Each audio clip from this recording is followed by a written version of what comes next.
Hello, dosto, students and everyone's. We are going to discuss the new topic of this chapter number 3, Neo-Mendelism.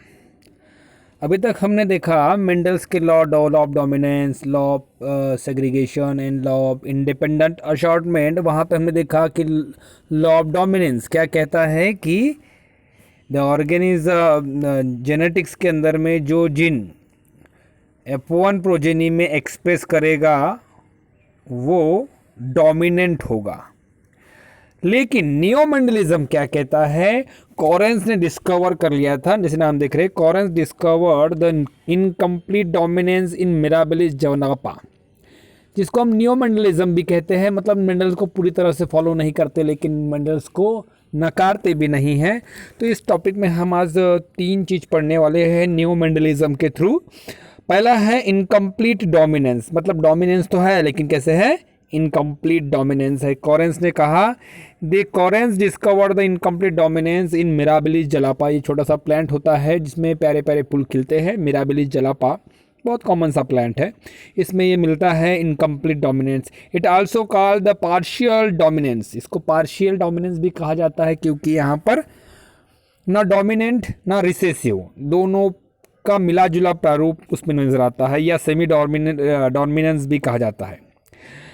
The inheritance in which the allele for a specific character of particular genes is not completely dominant over the other allele. एक gene allele दूसरे पर complete dominant नहीं करता है और इसलिए इसको incomplete dominance कहा जाता है. चलो आगे देखते हैं. स्लाइड में देखेंगे आप कि पेरेंट है, रेड कलर का फ्लावर है, वाइट कलर का फ्लावर है. चलो आपको दिखाने के लिए एक स्लाइड और देख रहे हैं ना आप, लेफ्ट साइड में रेड कलर का फ्लावर और राइट साइड में वाइट कलर का फ्लावर, लेकिन F1 प्रोजेनी दिख रही है आपको पिंक कलर का. तो यही है इनकम्प्लीट डोमिनेंस. चलो देख लेते हैं. जीनोटाइप देख रहे हैं आप कि कैपिटल आर में है, वाइट में डब्ल्यू है, मतलब स्मॉल आर नहीं है इस बार. जीनोटाइप आएगा आर और वाइट से डब्ल्यू, और F1 बनता है RW, मतलब कलर देखेंगे लिखा हुआ है पिंक, है ना. पिंक मीन्स यहां पर क्या बता रहा है वो कि दो में से सिर्फ कैसा कैसा है, बीच वाला कलर यहाँ पर हमको नजर आ रहा है और वहां पर पिंक कलर इस F1 में मिल रहा है. मतलब रेड था, वाइट था और हमको रेड मिलना चाहिए था, मिला है पिंक, मतलब दोनों के बीच का, जिसको हम हाइब्रिड भी कहते हैं. आगे देखते हैं हम कि ये हुआ कैसे. जब उसके F2 प्रोजेनी निकालते हैं, सेल्फिंग करने देते नेचुरली, आर्टिफिशियली नेचुरली, तो वही फिर से जो ऊपर में दिया है R और W, ये सेकंड लॉ सब एक्सप्रेस करेगा और R और W अलग अलग हो जाएंगे, प्रोजेनी निकलेगी, एक R दूसरे R से मिलेगा और RR रेड बनाएगा, RW मिलकर RW बनाएगा और पिंक बनाएगा, और इसी तरह पिंक और WW मिल जाएंगे वहाँ वाइट. मतलब एक प्योर एक रेड वाला पेरेंट मिलता है तो दूसरी तरफ प्योर कैसा है, प्योर रेड पेरेंट की तरह, प्योर वाइट पेरेंट की तरह, और एक F1 की तरह. मतलब हम अगर देखें तो यहाँ देखते हैं हम कि इसके जो है जीनोटाइप क्या दिख रहा है, जीनोटाइप फिनोटाइप लेते हैं हम पहले. जैसे हम देखते हैं 3:1 आया था, यहाँ पर 3:1 नहीं, यहाँ जीनोटाइप और फिनोटाइप सेम है. 1:2:1, 1 फॉर रेड पेरेंट की तरह, 2 फॉर हाइब्रिड F1 की तरह, और 1 फॉर वाइट पेरेंट की तरह. मतलब जीनोटाइप और फिनोटाइप इनकम्प्लीट डोमिनेंस में हमेशा सेम रहता है. हमने देखे मोनोहाइब्रिड में 3:1 और जीनोटाइप 1:2:1, डायहाइब्रिड में 9:3:3:1 फिनोटाइप, और जीनोटाइप 1:2:1:2:4:1:2:1 कहा. वैसा नहीं है इसमें, यहाँ जीनोटाइप और फिनोटाइप सेम रहेंगे. ये पहला एग्जांपल इनकम्प्लीट डोमिनेंस का. आई होप सो आपको समझ में आया होगा. मतलब यहाँ ना कंप्लीट डोमिनेंट है ना कंप्लीट रिसेसिव है, उसके बीच का आंसर मिलता है, नजर आता है। कैसे कि लाल कलर का फूल था, रेड कलर का फ्लावर था मिराबेला जलापा का, वाइट कलर का फ्लावर था, दोनों को हाइब्रिड, ये मतलब हाइब्रिड किया गया या आर्टिफिशियल क्रॉस पॉलिनेशन कर दिया गया, तो उसके इंटरमीडिएट ना लाल ना सफ़ेद, उसके बीच का कलर गुलाबी कलर मिलता है। ये पहला एग्जाम्पल नियो मेंडलिज्म का। हम दूसरे एग्जाम की ओर जा रहे हैं। कोडोमिनेंस, आपको डायग्राम में, आपके बुक का भी डायग्राम नजर आएगा, ये सेम कोडोमिनेंस देखते हैं हम। कोडोमिनेंस मतलब यहाँ पर भी ये नियो मेंडलिज्म का एग्जाम्पल है। कोडोमिनेंस मतलब एक दूसरे के ऊपर डोमिनेंट है, ना एक डोमिनेंट है ना दूसरा डोमिनेंट है, ना एक रिसेसिव है ना दूसरा भी रिसेसिव है, दोनों डोमिनेंट ही है। कोडोमिनेंट कोऑपरेटिव काम करेंगे और दोनों मिल के एक्सप्रेस। ऊपर वाले में एग्जाम्पल में क्या हुआ था, इंटरमीडिएट मतलब रेड और वाइट के बीच का पिंक का कलर मिला था, यहाँ पर ऐसा नहीं होगा, यहाँ दोनों मिलेंगे। Codominance both allele of the allelomorphic pair of express in F1 equally. F1 में दोनों पेरेंट्स के कलर इक्वल दिखाई देंगे। Such alleles is known as codominance in which they are themselves equally independently present in the F1 progeny। Example आपकी book का अच्छा दिया है, बड़ा अच्छा सा एग्जाम्पल है, डायग्राम बनी हुई है, देखते हैं आप कि यहां पर डायग्राम की ओर आएंगे। क्या दिया है उसने, रेड कलर का एक कैटल लिया है, काऊ, या और दूसरा व्हाइट कलर का ऑक्स। एक रेड और मेल और फीमेल को, एक रेड और एक व्हाइट, तो उनके जो प्रोजेनी निकलेगी उन्होंने दिखाया है कि वो उसका रोन कोट कलर जिसको कहते हैं हम, गाय या बैलों के ऊपर के जो बाल होते हैं उनके कलर के या धब्बों को रोन कलर कहा जाता है या उनके बालों के कलर कहा जाता है। तो इनमें देखते हैं, पहले आप देख रहे हैं यहाँ पर कैसे है, सफ़ेद और लाल, रेड एंड वाइट के पैचेस दोनों नज़र आ रहे हैं, दोनों में देखेंगे सेम नज़र आते हैं। मतलब रेड भी है और वाइट भी है, मतलब दोनों के दोनों साथ में है, इंडिपेंडेंट नहीं है, कोई रेड नहीं है कोई वाइट नहीं है, लेकिन दोनों का अपने साथ में है धब्बे के स्वरूप में। लेकिन अगर उनको फिर से उनको हाइब्रिड किया जाए या उनको F1 को ही क्रॉस किया जाए तो आप देखते हैं उसके प्योर रेड, प्योर वाइट और उसका इंटरमीडिएट कोडोमिनेंस वाला स्ट्रक्चर भी हमको नजर आता है। तो इस तरह से क्या कहते हैं हम कि whenever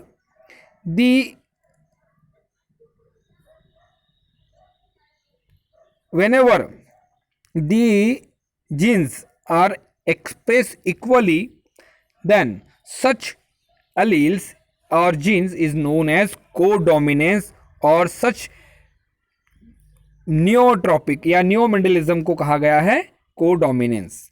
आगे बढ़ रहे हैं हम, तीसरा प्रकार नियोमेंडलिज्म का मल्टीपल अलील। मल्टीपल का मतलब मोर देन 2 है ना। अभी अब हम ऊपर में देखे हमने कि उनमें इनकम्प्लीट है या कोडोमिनेंट है, इक्वली है, चलो ठीक है मानते हैं। लेकिन अब आते हैं मल्टीपल अलील्स। क्या होता है जनरली, एग्जाम्पल दिया है ड्रोसोफिला मेलानोगास्टर, एक छोटी सी फ्रूट फ्लाई जिसको कहा जाता है। What happened? The wild type of the genes naturally become muted, मतलब जो नेचुरल डीएनए होगा या जीन होगा, अलील होगा, ये ऑटोमेटिक नेचुरली म्यूट हो गया है या म्यूटेशन ऑकर हुआ, जिसके कारण उस जीन में, उस अलील में बदलाव आया है। The alleles get change into the another form of allele, but the original wild allele is as it is, जैसे कि वैसे रहेगा और उसके एक्सप्रेशन भी एज इट इज रहेंगे। लेकिन उससे पैदा होने वाले नए अलील या जीन ये कैरेक्टर तो दिखाएंगे लेकिन वाइल्ड के ऊपर में नहीं, उसके नीचे, उसके अब्सेंस में ही एक्सप्रेस करेंगे। जैसे आपको देख रहा है, the alternative alleles of gene in population occur in the same locus, chromosome के सेम लोकस पे मिलेगा और इट्स होमोलॉगस जीन को मल्टीपल अलील कहा जाएगा। They arise due to mutation के कारण, मैंने बताया था आपको म्यूटॉन, रिकॉन और सिस्ट्रॉन पहले चैप्टर इसमें फर्स्ट 1 और 2 वीडियो में आपको एक्सप्रेस बताया था कि प्रकार होते हैं। Producing series of alternative alleles, जैसे आप डायग्राम में देख पा रहे हैं। चलो हम इसको एक्सप्रेस करते हैं फिर से। देखेंगे आप कि ड्रोसोफिला में आप देखेंगे कि VG+, ये जो वाइल्ड जीन है वो उसके परों को, पंख को, काहे के ड्रोसोफिला के पंख को काफी बड़ा आकार देते हैं। VG+, it is a wild gene for wings of the Drosophila. लेकिन उसमें जो म्यूटेशन हुआ उसके कारण उनमें देखेंगे कि एक नया जीन पैदा हो गया, उसको हम VGNI निग्ड कहते हैं। मतलब उसका आकार वाइल्ड विंग के मुताबिक या साइज के कंपैरिजन में छोटा मिलेगा। उसमें और VG+ में जीन बदलाव आया जिसमें है VG नॉच्ड, मतलब साइज छोटा सा आ गया। तीसरा प्रकार आ गया VGST स्ट्रैप्ड, विंग की तरफ देखेंगे आप, पतला हो गया विंग और लंबा हो गया। और चौथा प्रकार जो है नेचुरली रिसेसिव VG, जिसमें कोई भी पंख ही नहीं होता है। मतलब हम देखते हैं कि एक जीन जो पंखों के साइज को, ड्रोसोफिला के विंग्स के साइज को कंट्रोल करता है, उसके कारण उसमें अलग अलग चेंजेस आते हैं और उनके कारण उसमें अलग अलग प्रकार मिलते हैं। अगर समझो एक जीन है VG+ है और VG है फर्स्ट एंड लास्ट, तो नॉर्मल विंग। VGNI और VG है लास्ट, सेकंड और लास्ट, तो विंग का आकार छोटा। VGNO और लास्ट VG आएगा तो कैसे होंगे, नॉच विंग, छोटे छोटे साइज के विंग होंगे, उड़ते आएगा लेकिन उनका साइज या कैपेसिटी उतनी नहीं होगी। चौथा VGST और लास्ट VG आया तो उसमें काफ़ी छोटे छोटे पर होंगे और ज़्यादा उड़ नहीं पाएंगे। लेकिन अगर VG और लास्ट दोनों वही आ गए, VG+ VG, तो वो ड्रोसोफिला उड़ने लायक कभी भी नहीं होगा। मतलब कितने हो गए अलील्स, कितने, 2 नहीं है, कितने हैं, 5 alleles which are developed from original wild type of alleles. Such alleles is known as multiple allele. मतलब 1-2 से अधिक अलील जो अपने अलग अलग एक्सप्रेशन दिखाते हैं उसको हम कहते हैं मल्टीपल अलील्स। ये हो गया नियोमॉडलिज्म का 3rd पैटर्न। अब आते हैं हम 4th पैटर्न की ओर। बड़ा कॉमन सा है और बड़ा प्रचलित भी है, नाम भी सुना होगा शायद आपने, सिकल सेल एनीमिया, है ना। सिकल सेल एनीमिया तो बाद में सुनते हैं, लेकिन सिकल सेल वर्ड आपने सुना होगा। ये सिकल सेल होता क्या है, जिसको हम कहते हैं प्लियोट्रॉपिक जीन या pleiotropy. When single gene control 2 और डिफरेंट ट्रेट्स मतलब कैरेक्टर। जब एक जीन, सिंगल जीन कंट्रोल 2 और मोर कैरेक्टर, अभी तो क्या कहा हमने, 2 और मोर अलील कंट्रोल 1 ट्रेट। अब क्या कहता है उसका उल्टा, 1 जीन 1 अलील मोर देन 2 और मोर देन 2 ट्रेट मतलब कैरेक्टर एक्सप्रेस करता है, तो उसको कहा जाता है pleiotropic gene. I hope so समझ में आया होगा। फिर समझ जाता हूं मैं एक बार। जब एक जीन एक कैरेक्टर को, ट्रेट मतलब कैरेक्टर मतलब ट्रेट, ध्यान रखना, एक जीन एक कैरेक्टर को कंट्रोल करता है तो वो नॉर्मल कहलाता है ना। लेकिन अब क्या कह रहे हैं हम, 1 जीन कंट्रोल 2 और मोर देन 2 कैरेक्टर।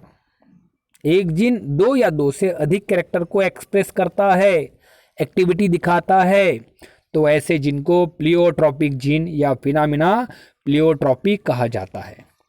अब इसमें अब देखिए, pleiotropic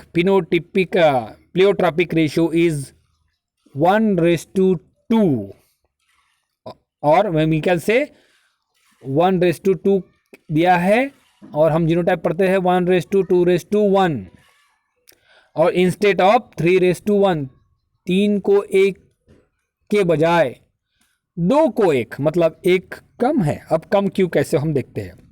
because the death is occur whenever the gene is in recessive form. कैसा है, जब वो रिसेसिव फॉर्म में होगा तब डेथ हो जाएगी, इसीलिए इसको डेथ जीन भी कहा जाता है कभी कभी, या उसमें डेथ ऑकर हो जाती है न्यूबॉर्न की।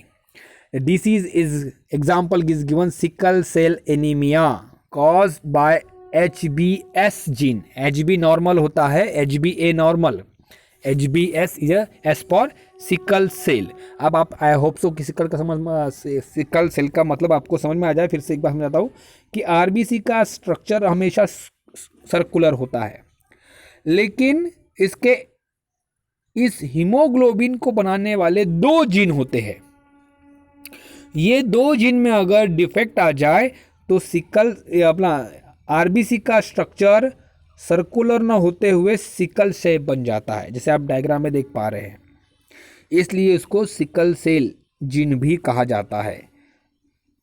नाउ चलो आगे बढ़ते हैं, हम समझते हैं कैसा होता है ये सिकल सेल।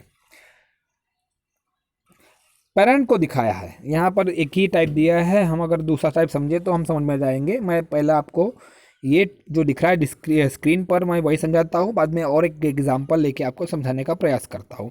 क्या कहता है, पेरेंट्स है ना, पेरेंट कैसे है,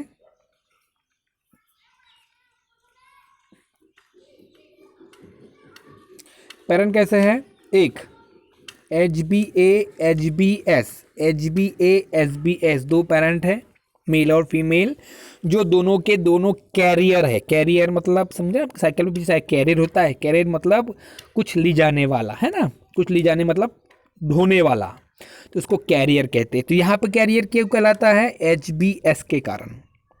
HbS होने के मतलब सिकल सेल का जीन उसमें मौजूद है, इसलिए इसको कैरियर कहा गया। तो दोनों पेशेंट है, मतलब पति पत्नी या मेल फीमेल दोनों कैरियर है, HbA HbS HbA SBS। पहला P1 parent 1 and is are the parent 2 है ना, समझ में, हम जैसे एग्जांपल लेते जा रहे हैं हमेशा। तो जीन कैसे बने, HbA HbS HbA HbS। अगर HbA और HbA अगर मिलते हैं तो दोनों में HbA HbA हो जाएगा, तो न्यूबॉर्न F1 प्रोजेनी उनके बच्चे इस कंडीशन में नॉर्मल रहेगा। अगर HbA और HbS मिलता है तो उस वक्त उसके बच्चों में जो भी होगा, मेल फीमेल जो भी होगा, उसमें वो जीन होगा लेकिन एक्सप्रेशन नहीं होगा, मतलब कैरियर की तरह रहेगा, मौजूद रहेगा, मतलब वो सिकल सेल एनीमिया का पेशेंट रहेगा, लेकिन उनमें वो डेथ वाली परसेंटेज नहीं रहेगी।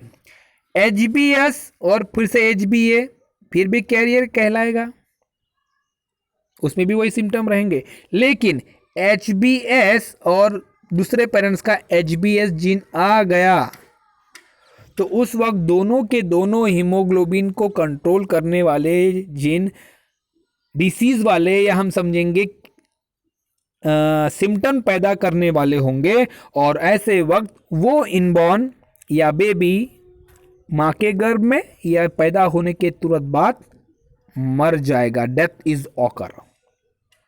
इसीलिए उसका रेशो 1:2 बनाया, क्योंकि एक जो है ये तो मर जाता है, इसलिए उसको क्या कहते हैं, सिकल सेल एनीमिया, या इसको इस कंडीशन को कहा जाता है क्या, pleiotropic gene. Then one gene express more than one character. कैसा, एक तो एक जीन कहता है, एक तो नॉर्मल भी है ना HbA, HbS को कहता है वो कैरियर कहलाएगा। HbS कैसे, एक तो कैरियर देगा या बच्चे को मार देगा, इसलिए 2 और मोर देन 2, इसके एग्जाम्पल और भी होंगे, हमको जो है वही सिलेबस में हमको वही पढ़ना है। इसलिए जब एक जीन 2 या 2 से अधिक तरह के कैरेक्टर ट्रेट, मतलब कैरेक्टर जो दिखाता है, शो करता है, तो ऐसे जीन को प्लियोट्रॉपिक जीन कहा जाता है, और इस फिनोमेना को प्लियोट्रॉपी कहा जाता है। इसका फिनोटाइप फिनोटाइप होता है 1:2 इंस्टेड ऑफ 1:3। एक को दो के तीन के जगह एक को सिर्फ दो ही 1:2 ही एक्सप्रेस होता है। These are the neo Mendelism. ये तीन एग्जाम्पल दिया है। पहला था इनकम्प्लीट डोमिनेंस, दूसरा था कोडोमिनेंस, तीसरा था कौन सा, मल्टीपल अलील्स ये वाला, और चौथा एग्जाम्पल है प्लियोट्रॉपी। इस तरह से हम नियो मेंडलिज्म के 4 प्रकार एग्जाम्पल में पढ़ चुके हैं। ठीक है, थैंक यू। हम अगली बार नया टॉपिक लेके आएंगे जो टेक्स्ट बुक में अगला टॉपिक रहेगा। आई होप सो कि बच्चों आप पढ़ रहे हैं और वीडियो को रीड कर रहे हैं। मैंने ऑब्जर्व किया है कि आप में से लगभग बच्चे वीडियो को रीड नहीं कर रहे हैं, पढ़ रहे नहीं हैं, क्योंकि आपकी सारी अपडेट मुझे मिल जाती है ऑनलाइन। इसलिए पढ़ो, रीड करो, और आई होप सो पढ़ने का प्रयास भी करो, और बुक की तरफ भी आप ध्यान दो। Thank you.